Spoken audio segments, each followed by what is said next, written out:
Hello, everyone, and welcome to the 18th episode of the Startup Boston podcast, where I interview entrepreneurs, investors, and influencers in the Boston startup community to uncover actionable advice and stories from their experiences.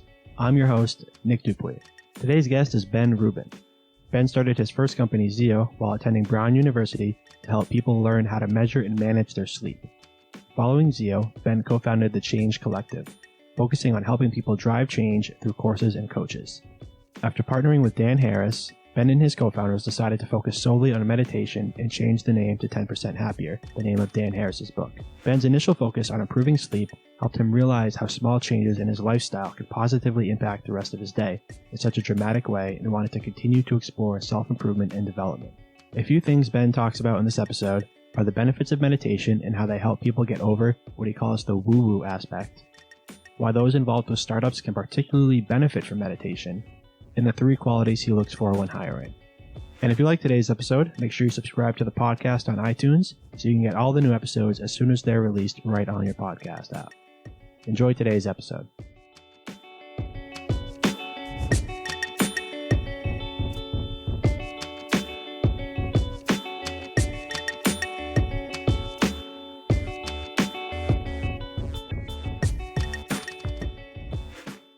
Ben Rubin, thank you so much for coming on the show today. Happy to be here. Thank you. I want to talk a lot about meditation in general and then 10% Happier, your company. But first, tell us a little background about yourself. Sure. So I've been living really in the Boston area since a kid, grew up just north in the suburbs. And when I was at school in Providence, started a company kind of accidentally that helped people learn how to measure and manage their sleep. So a company was called Zio. I started it when I was 20 years old. I had no idea what I was doing, and then moved back up to Boston, got it venture funded, had sort of a wild ride there, which eventually led me to sort of the wider world of improving oneself. So everything from nutrition and fitness to what I'm working on now, meditation. What attracted you to focusing on improving oneself? So I'd say, if you found me when I was 25, 26, I was what I describe as like an angry young man, right? It was kind of your typical, like, not that happy about my work, not that happy with my coworkers, kind of a pain in the ass to work with, not terribly healthy, just kind of your typical angry young man. And, I think just a sequence of events led me to my first sort of big change was around sleep. So I went from having, started a sleep company, really need to learn about sleep, start improving my sleep so as not to be a hypocrite. And it turned out to be transformational, right? I suddenly went from being from tired every day and, falling asleep on my desk to feeling pretty energetic and active all day long. I then started looking at nutrition and fitness, and it turned out that stuff worked too. And when I ate better, I felt better. And when I exercised, I felt better. And so, I think it was just a sort of a slow process of a snowball rolling down the hill and getting sort of healthier and healthier and working on new things on a regular basis eventually convinced me that there was something to this sort of whole personal development, self-improvement thing that I'd previously dismissed as fairly useless. So what were some of the major changes you made initially for improve your sleep and how it affected you throughout the rest of your day? Yeah, so sleep, frankly, just prioritizing it was the start, right? As a college student, I was able to sleep just fine, but playing games or watching movies or finishing off last-minute homework was a higher priority at 1 or 2 a.m., and then classes started up at whenever early in the morning they started up. So it was just a matter of not having prioritized sleep quality. But over time, I learned to do things like, more blackout in the room, so a darker room, regularizing my sleep schedule, other sort of basic techniques around like not drinking too much or drinking too much coffee before bed. So all sort of very straightforward, no duh type answers, and yet, much of behavior change is like that, right? There are things we know we should do that we simply haven't prioritized and found a way to fit into our busy lives. What is it that, through those minor changes, what causes the rest of your day to improve so much? What are the scientific reasons for that? Human beings require sleep, right? We actually don't really know why. Right. So it's hard to answer exactly why we require sleep. And there's some good sort of hypotheses and thoughts around that. But if you go from sleeping 6 hours a night to 8 hours a night, you're going to feel like a fucking $1 million. And I did. Yeah. And so that started. And then I went from like eating shit, just like whatever, pizza, pasta, as much food as I wanted and whatever type I wanted. Popcorn was my favorite meal, to eating fairly healthy. And shock, I felt better, right? Go from not exercising at all to exercising 2, 3, 4 times a week, and I felt better. And so the human organism just like requires certain inputs to operate reasonably optimally. When you give it those inputs, you feel better, you have more energy, you're happier. And so I went through this long process of trying to sort of change the inputs and gradually sort of make progress and feel better and be happier as part of my life. So how did you first get introduced to meditation? So meditation, I think like many people, when I was 25, 26, I thought it was just a load of crap, right? And I think, one of the pieces that is misserved us the most around meditation are these images of, hippies with flowing robes, sitting and blissing out, right? It doesn't seem connectable or reasonable. Seems connected to some sort of strange religious cult that you'd never want to be a part of. So, that was probably my frame when I was 24, 25. But you hear enough times from people that you respect that meditation has been interesting or changed their life, and suddenly it's not as easy to ignore. And then you start hearing about the science, and that's not easy to ignore. And then, the final straw is you actually have to try it at some point. And I had the help of a couple of friends and then a coach of mine who sort of urged me to actually give this a try and make it a priority. And when I did that, really a whole new world opened up for me. So talk to us a little bit about what, like you said, like the science behind meditation. What is it shown to do?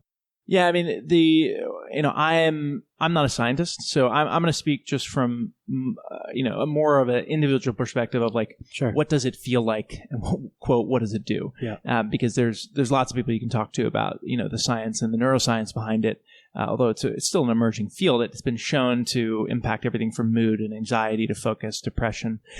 But what does it feel like? I'd say, the quickest turn of phrase is respond, not react. And this is as popularized by Dan Harris, who's one of our co-founders, wrote the book 10% Happier. But the simple phrase, meditation allows you to respond wisely instead of reacting blindly, is essentially what meditation does. So, your habitual responses to someone cutting you off in traffic, to, an email that, something didn't go your way, to, any number of little things that go wrong in the world, your habitual reaction is often not useful, right? It's screaming, getting angry, acting that out, beating yourself up. What meditation allows is you can see the response coming and you don't have to bite and act on it and act it out. And so, the simple example of getting cut off in traffic, whereas the habitual response is, screw you, what the, just really getting angry. And like, now what I do is I notice that's happening. And instead of sort of biting that hook and 10 minutes later still being angry at the guy who cut me off in traffic and letting that affect my day, I see it. I still get angry, but I don't need to respond and do anything about it. I can just watch that pass, move on with my day. Mm-hmm. And so you do that, just a little bit more and a little bit more and a little bit more. And suddenly, the things that normally fluster you or get you riled up just don't bother you as much anymore. In meditation, there's a lot of talk about being mindful, and that's what that is, right? What you just described. Yeah, and let me give you a very simple example. Sure. If you're listening to this, put your forefinger and your thumb together and notice the sensation. That's it. That's being mindful, right? And so that normally we're just going about life and we're not particularly mindful, but you can be mindful of an emotion that's arising. You can be mindful of thoughts that are happening. You can be mindful of the sounds in the room. And when you develop that muscle of mindfulness, that's what enables you to sort of see your reactions before you've acted them out and they've carried you away. Do you meditate every day? I try to. I'd say I probably succeed 6 out of 7 days. So I'm not at 100%, but I'm doing pretty well. When do you do it?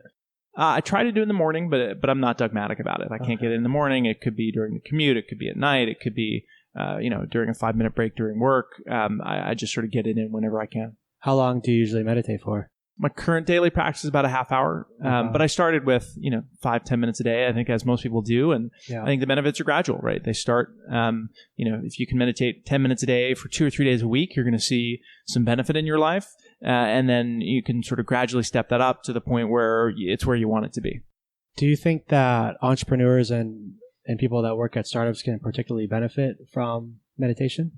Yeah, I think as a startup entrepreneur, right, life is constantly presenting you with many of the stressors, everything from, employees, quitting to market conditions changing to trying to raise money and not being able to raise money to, you name it, right? Like everything happens. And I just think it's an accentuated version of normal life. Like normal life for the average person who has a job at a bank is also turbulent, and there are ups and downs, and it's challenging.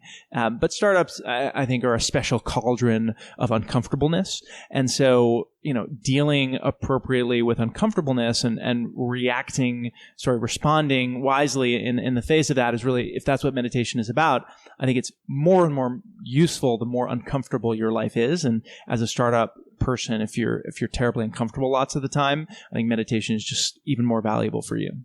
So I want to talk now more about 10% Happier. And first, I want to talk about the transition from Change Collective to 10% Happier. So can you first tell us about what Change Collective was and then how 10% Happier got introduced from there? Yeah. So, if my sort of personal journey started with sleep, it then extended to, the whole bucket of other items: nutrition, productivity, fitness. And Change Collective was really a collaboration between myself and my co-founder, Derek, to help folks turn all of those behaviors into action, right? So what we noticed in our own lives is that we'd read lots and lots of stuff and watch a bunch of TED Talks and just get excited about all sorts of changes we were going to make in our life. And then very often we didn't follow through, right? It's the standard human condition to get excited about something and then forget about it, or it's too much effort. And so we built a whole range of courses working with some of the world's best authors, folks like Brian Wansink on nutrition, a book called Slim by Design, turned that into a course.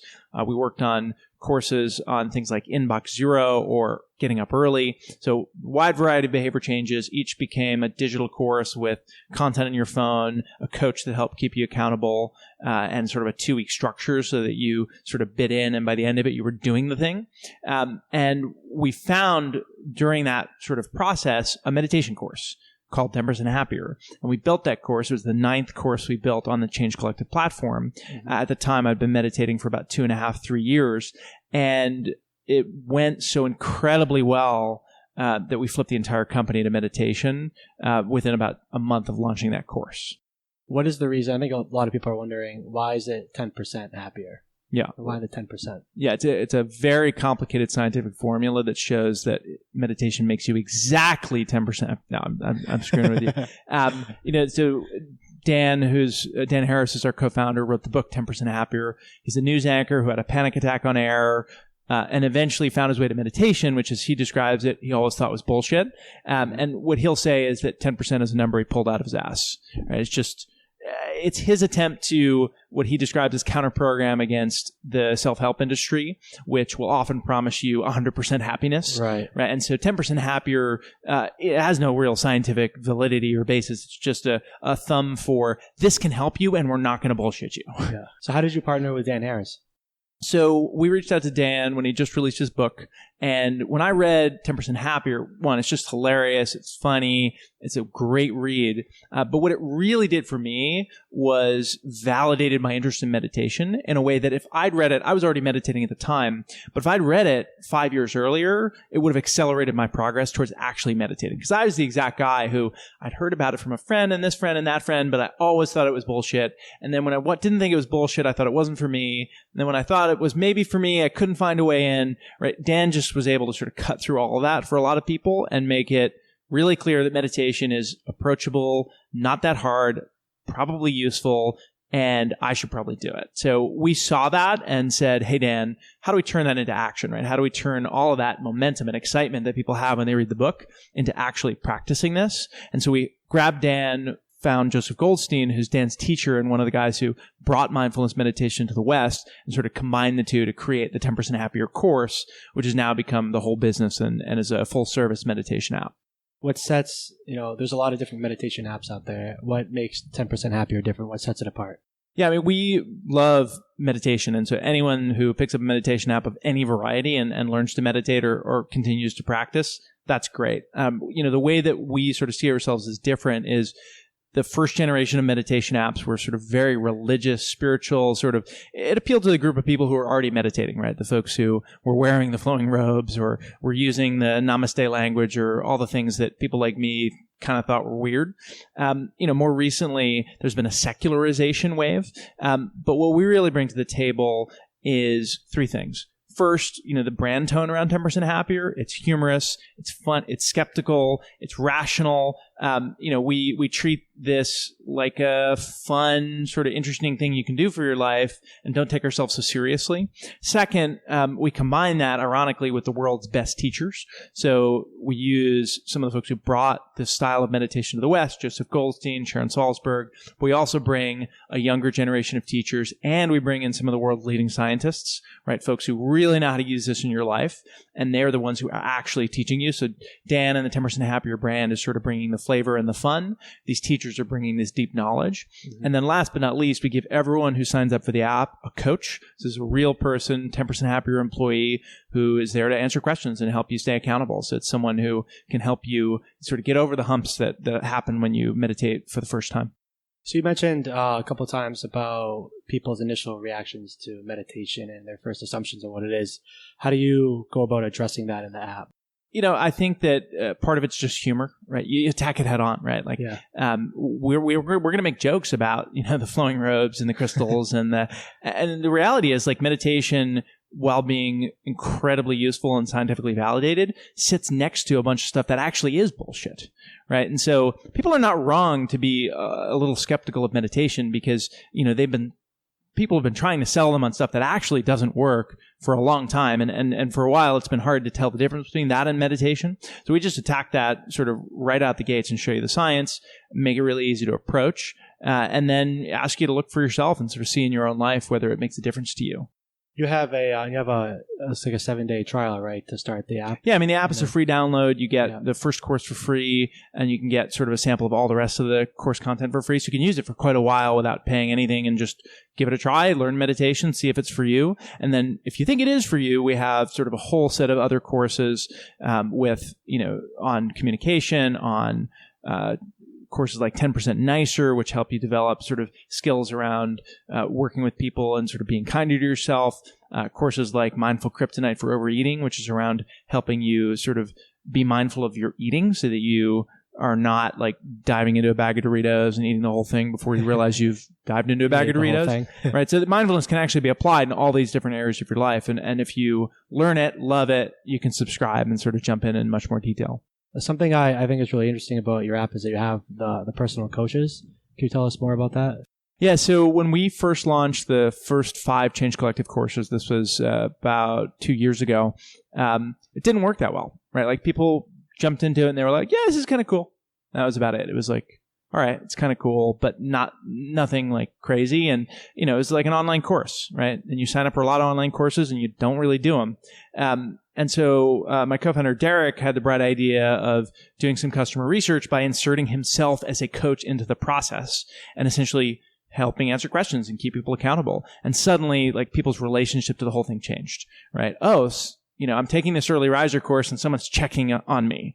That's interesting. Or I'm taking this Inbox Zero course and like I have someone who I can ask questions about filters or, how I arrange my inbox or, X, Y, and Z. So there was suddenly this entirely new way of accessing help. And not everyone uses it, but everyone is pretty glad it's there and is optional. So we've just continued that into meditation. And we have folks who have 10 to 15 years experience sitting on the other side of the app. You can text message them in the app anytime, and they'll get back to you. And, you have a question around, I'm trying to focus on my breath, but this feels stupid. Ask your coach. I'm trying to meditate 5 days a week, but I only do it twice. How do I get better at that? Ask your coach, right? When's the next course coming out? Because I want one on blank, blank, blank. Tell your coach, right? So there's an actual real person that you can start to build a relationship with that can help you sort of develop meditation as part of your life. What are some of the major changes that you've made to the app since you launched? Oh, I mean, it's changing at rapid speed, and probably by the time this podcast is out, we'll have another big iteration. But we really started with just a 2-week course, right? It was part of this larger platform, so it was just a 2-week meditation course. We've now added 6 new courses. We've added a Just Meditate section that enables you at any point to just access a quick meditation. We've completely rewritten the app in Swift, which is sort of a more modern programming language. We are about to do another set of designs that increase the usability and change the visual aesthetics so it's more pleasing. We're continuing to develop new course content. So there's any number of things that we have done and will continue to do, and we're just sort of at that point of rapid iteration. How do you decide what to change? Do you get like feedback from the users, or is it internal decisions that you make? Or yeah, I mean, this is that mix of like data and art. So I'll come from the highest level. We look at the overall business and ask, what do we need to accomplish, right? Do we need to better retain users? Do we need to have higher conversion rates? Do we need more users on the top of the funnel? And then once we have sort of a very high level sense of like what the business needs right now, we then dive into the actual product and talk to customers and find sort of the points of highest leverage and start to develop the features and the content and, overall change the product to actually deliver on that. And of course, again, it's sort of, you're using both data, but also sort of your gut feel as a product designer and as a customer yourself.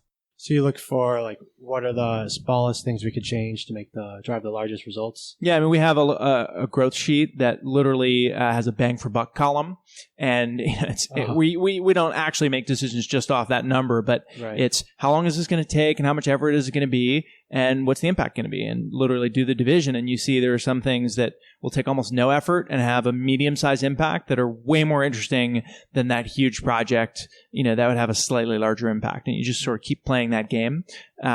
And see where you land. How do you know? So if you put something on the board, how do you know the impact that it would have? Is it what you guessing? Just guessing. I mean, when you have data, you use data, right? Like, if you think you can increase, the percentage of people come back on day 2 by X%, well, you better have some data on how many come back in the first place and what's the industry best that you could ever possibly expect. And okay, here's the delta between the highest this would ever be and what it is today. Mm-hmm. Okay, we think we can move it by X using this feature and that feature. So it's grounded in reason. It's grounded in talking to customers, looking at other sort of best practices. But ultimately, what it comes down to is, taking all of that and synthesizing it in the brains of, the co-founders and the product folks and, coming up with what we think is going to have the most impact right now. What has been the hardest part of growing 10% Happier? I'd say finding great people is probably for the team has been some of the biggest challenge points, right? It's both incredibly we would just have incredibly high standards for the people we work with. I've been in this game long enough, and I've done enough startups to know that waiting for the right people and sort of building a process that finds them is more important than moving quickly. So, constantly hiring, constantly trying to talk to new folks. Meditation makes it is both a huge advantage, but also a huge disadvantage. The advantage is if you find someone who either is a meditator or is interested in meditation, you have a huge advantage because they want to come work for the company that is doing something they care about personally. Right. The disadvantage is we find, hugely qualified people who just have no interest in meditation, or they think it's bullshit. And you can't work for a meditation company if you think the product is bullshit. Whereas, there are any number of companies where it's just not as mission driven, and, you can go work for Liberty Mutual if you're not particularly excited about the insurance industry. You can't come work for 10% Happier if you think meditation is bullshit. Are there any characteristics you find that have been among like some of your top performers that you now look for when you're hiring new people? Yeah. So what I've found I think most useful is very clearly defining a culture and then trying as much as we can to sort of hew to that culture, right? There's all flavors of great people, but we're trying to build a very specific type of culture here. And so I'll mention a couple of those elements. The first is a communication style we call directness paired with respect. And this actually came out of my co-founder and I having a blowout argument in the early days of Change Collective, where I said being direct is more important than being respectful. I'm going to tell you exactly what I think, and I don't care how it makes you feel. And he said, whoa, hold on a second. being respectful is more important than being direct. And what we realized is that the two actually support each other, right? So in the process of this argument, we said, what's stopping us from being both direct and respectful? It's hard, but the results produced are incredible. So communication style we seek is someone who's incredibly direct, but also incredibly respectful. Second is something we call don't be an asshole. And it's just a sort of a tick mark for incredibly high integrity, right? It's hard to do the right thing. It's hard to treat people well, even when it doesn't always serve your immediate interest. But we believe it always serves the company's interest and the long-term interest of the people involved. So having incredibly high integrity is something we look for in our employees. And then the third is relentless, curious intelligence.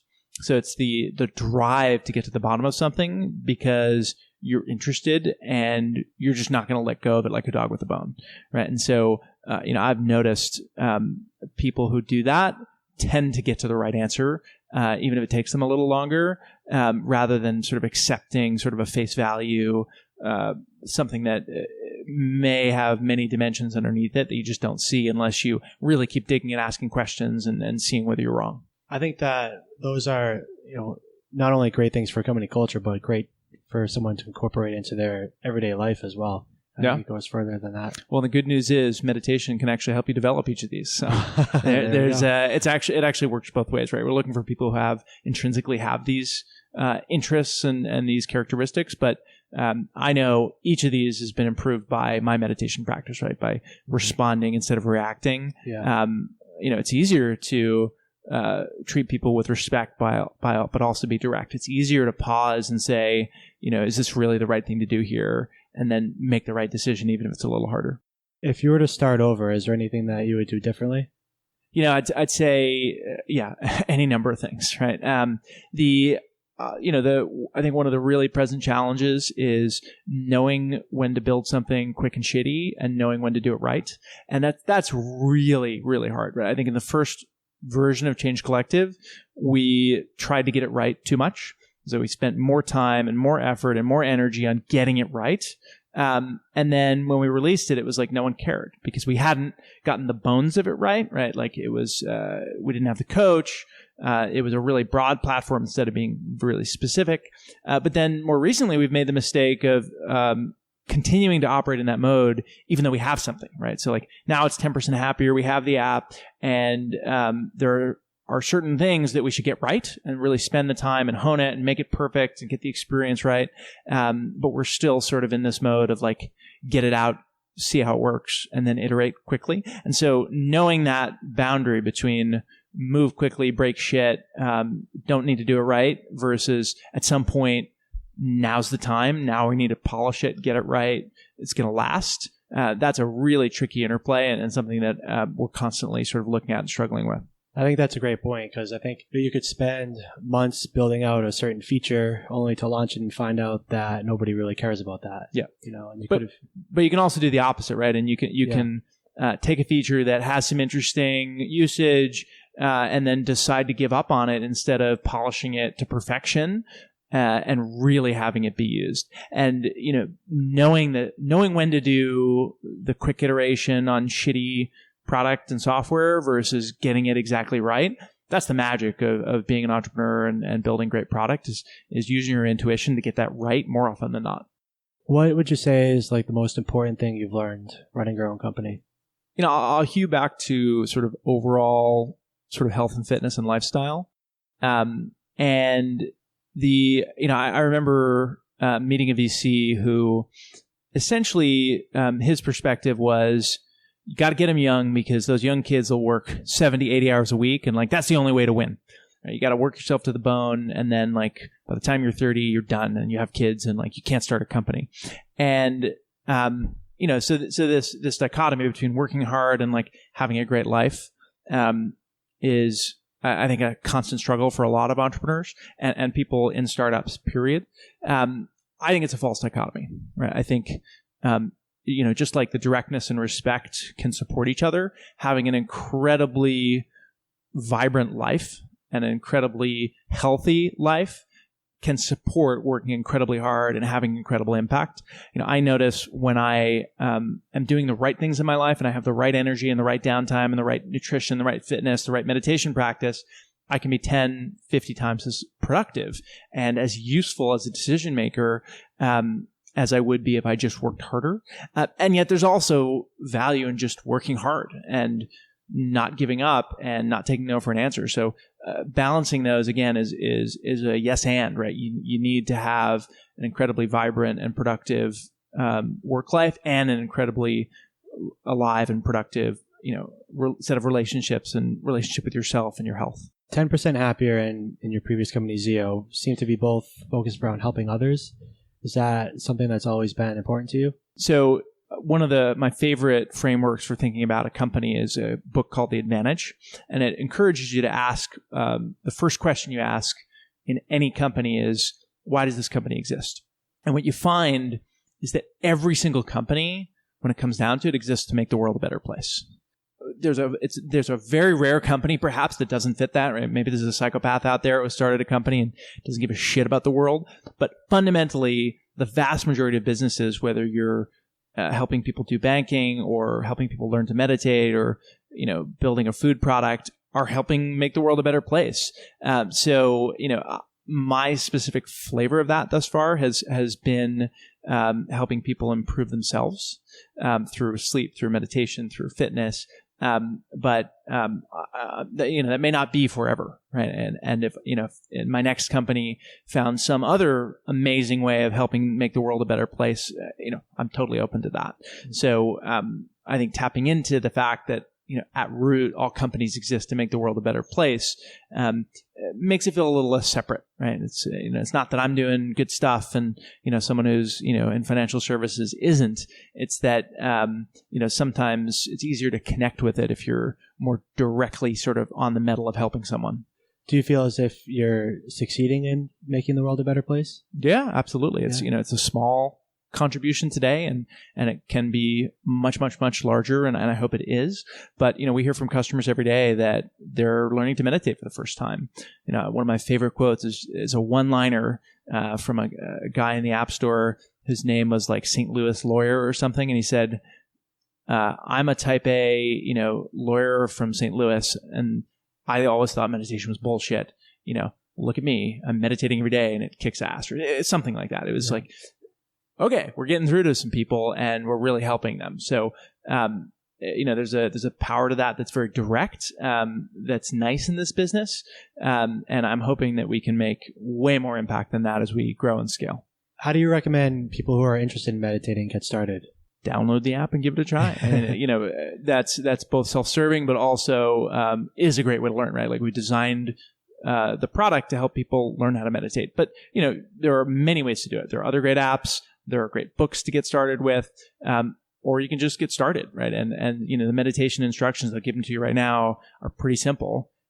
Sit up straight, close your eyes, focus on your breath. When you get distracted, and you will get distracted 1,000 times, 1,000,000 times, just return to the breath. That's it. Those are the instructions, right? So you can do that for 2 minutes, right now. You can do it using an app. You can read books about it.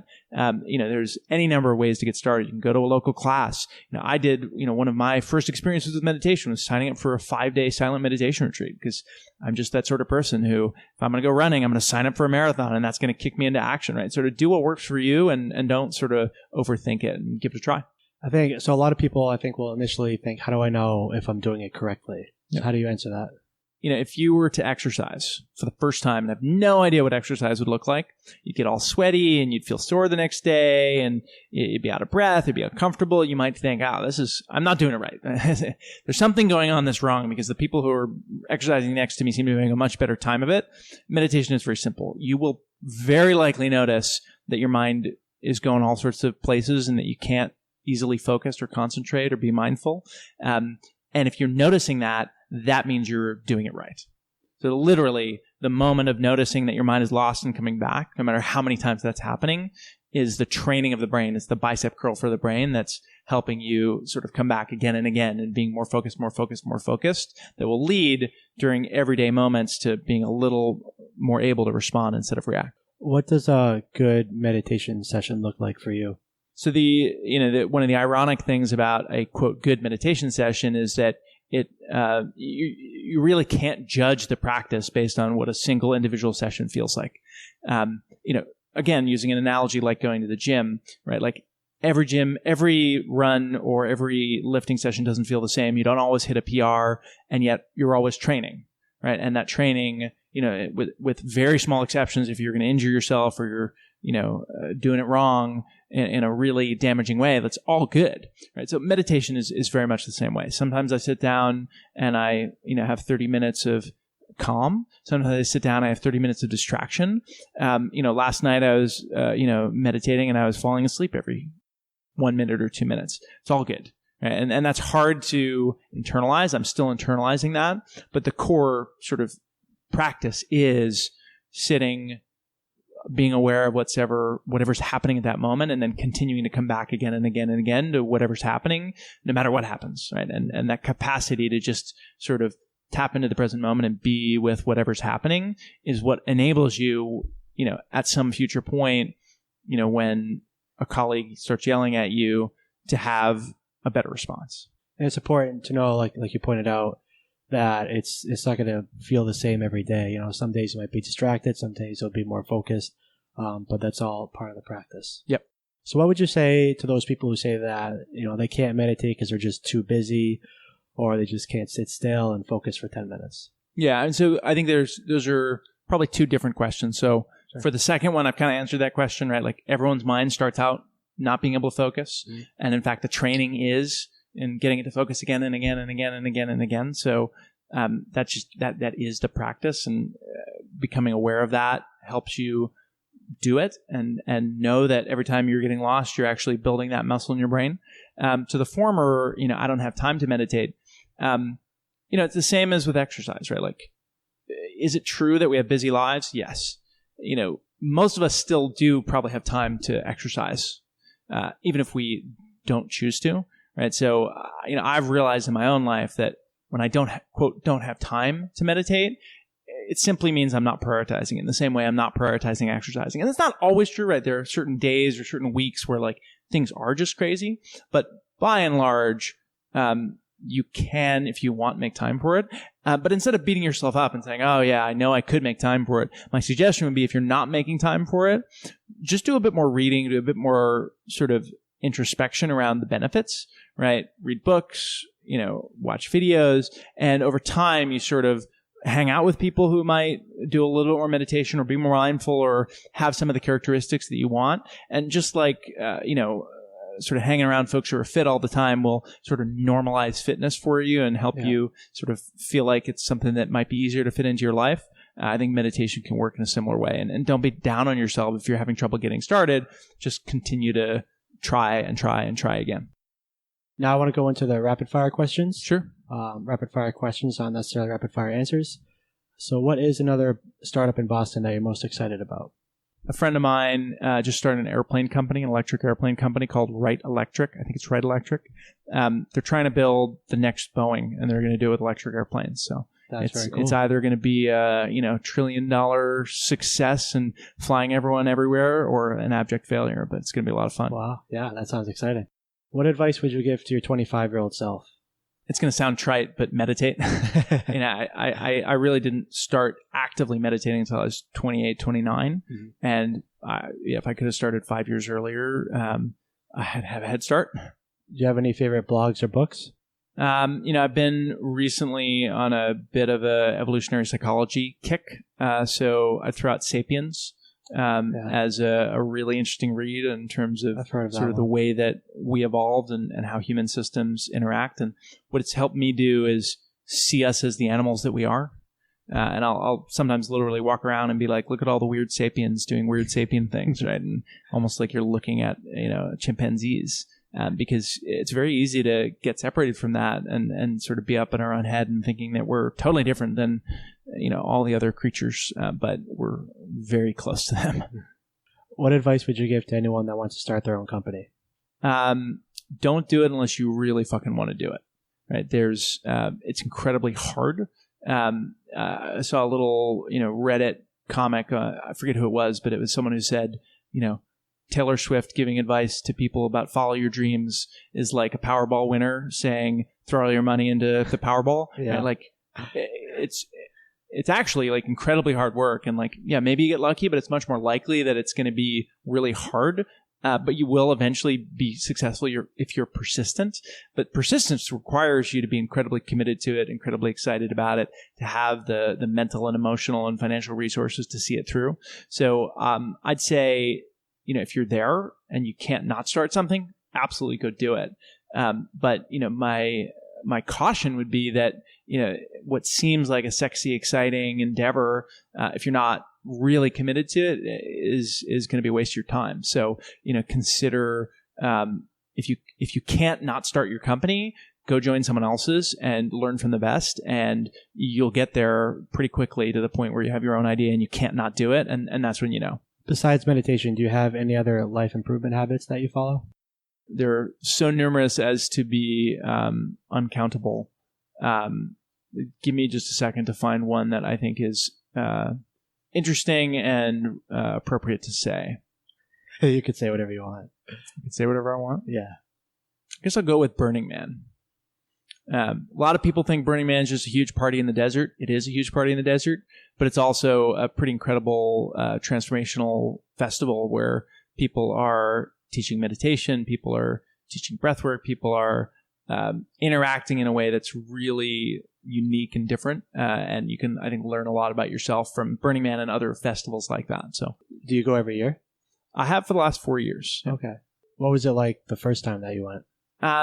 Was it what you expected it to be? I think the way I describe it is that when I showed up, everyone was acting strange, right? They were giving each other hugs and they were giving each other gifts, and they were almost like trying to outdo each other in terms of like being nice. It felt really fake. And then 3 or 4 days into that, I started feeling the urge to give and to be nice and to connect with people very naturally and authentically. And I realized that, the people around me weren't faking it. Like, there actually was like a different thing going on here that felt incredibly good once it sort of sunk in. So I think there's something about that there's a set of, culture builds in ways that takes time and thousands of people to create. And by immersing yourself in a totally different culture, you can learn some really interesting things about the one that you're in, every day. If you could give one piece of advice to someone who has tried meditation in the past but hasn't been able to stick with it, what would you say? I'd just try a different style. I'd try a different book, a different app, just like mix it up a little bit, right?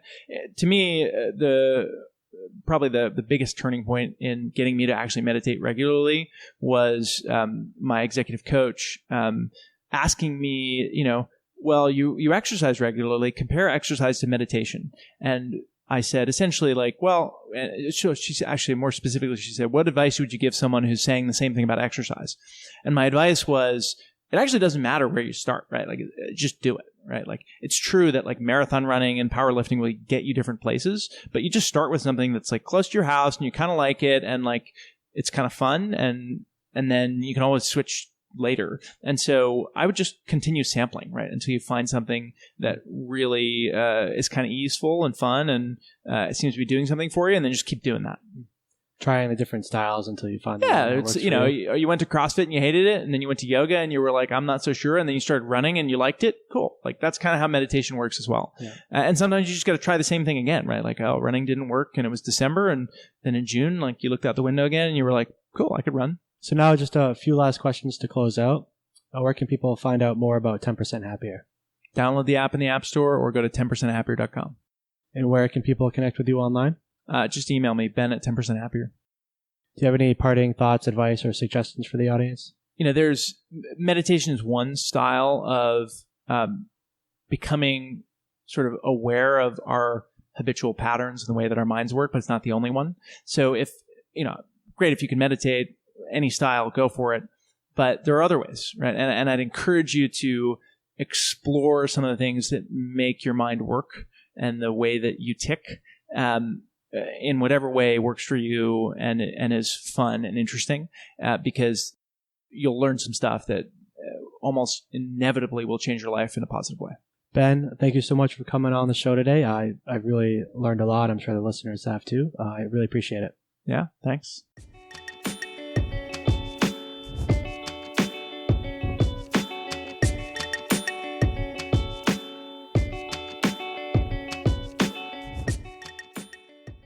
If you liked today's episode, be sure to subscribe to the podcast on iTunes. You'll get all my new episodes as soon as they're released right on your podcast app. And if you really liked today's episode, it would mean a lot to me if you could write a review of the podcast as well. Just go to startupbostonpodcast.com/iTunes. And remember, you can find all show notes with links at startupbostonpodcast.com. Until next time, if you have any feedback, ideas for guests, or just want to say hi, you can reach me at nic@startupbostonpodcast.com. Or reach out on Twitter at StartupBossCast. That's Startup BOS Cast. Cheers.